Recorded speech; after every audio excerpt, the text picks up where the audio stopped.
आप देख रहे हैं उज्जवल जी न्यूज। नमस्कार, आप देख रहे हैं उज्जवल जी न्यूज और मैं हूं आपके साथ आदित्य। केंद्रीय गृह मंत्री अमित शाह द्वारा गत दिनों संसद में हुई चर्चा के दौरान कथित रूप से भारत रत्न बाबा भीमराव अंबेडकर के अपमान को लेकर कांग्रेसी लगातार विरोध कर रही हैं। उनकी मांग है कि इस मामले में गृह मंत्री सार्वजनिक रूप से माफी मांगे और अपने पद से इस्तीफा दें। वहीं संसद के मकर गेट पर हुई पक्ष और विपक्ष के सांसदों के बीच हुई धक्का मुक्की मामले में विपक्ष के नेता राहुल गांधी के खिलाफ हुई FIR वापस लेने की मांग को लेकर कांग्रेसियों ने बालाघाट में भी बाइक रैली निकालकर विरोध प्रदर्शन किया। उपरोक्त दोनों मांग को लेकर SDM को ज्ञापन सौंपा। ब्लॉक कांग्रेस कमेटी अध्यक्ष ने बताया कि यदि उनकी मांग नहीं मानी जाती है तो जिले में जगह जगह पर गृह मंत्री का पुतला दहन किया जाएगा। देश के गृह मंत्री अमित शाह द्वारा सर्वोच्च हमारे जो संसद भवन है उसमें देश के संविधान के रचयिता जिन्होंने हमको अधिकार दिया, उस अधिकार के तहत वो गृह मंत्री के रूप में उस संसद भवन में बैठे हैं और उस सम्मानीय बाबा साहब आम्बेडकर के खिलाफ जिस प्रकार से उन्होंने कहा कि आम्बेडकर आम्बेडकर आम्बेडकर बोलने से ज्यादा है कि अगर आप भगवान का नाम लेंगे तो स्वर्ग लेंगे।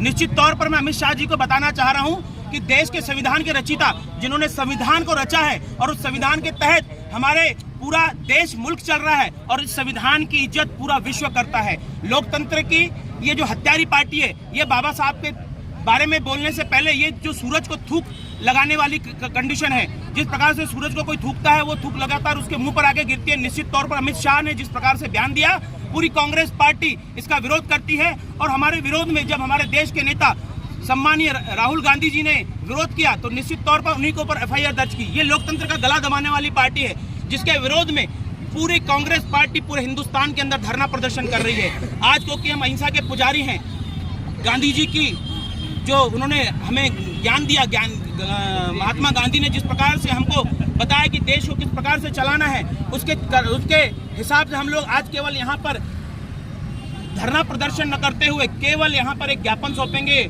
SDM साहब को कि देश के इस गृह मंत्री को तत्काल पद से हटाया जाए।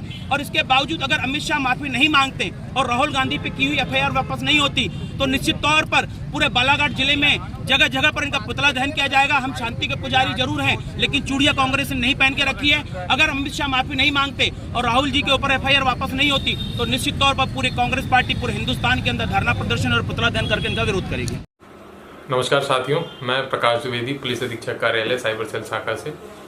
आज के इस आधुनिक युग में हम सब जानते हैं डिजिटल अरेस्ट एक तरीके से एक वायरस है जो पूरे समाज में फैल रहा है।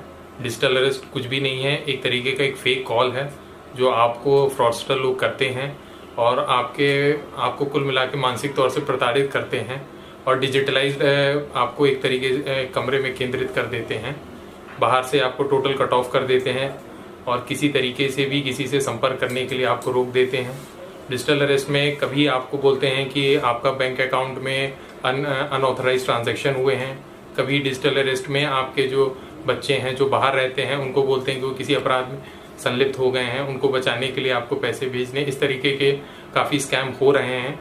तो मैं सभी साथियों से निवेदन करता हूं कि ऐसा कुछ भी नहीं होता है। पुलिस के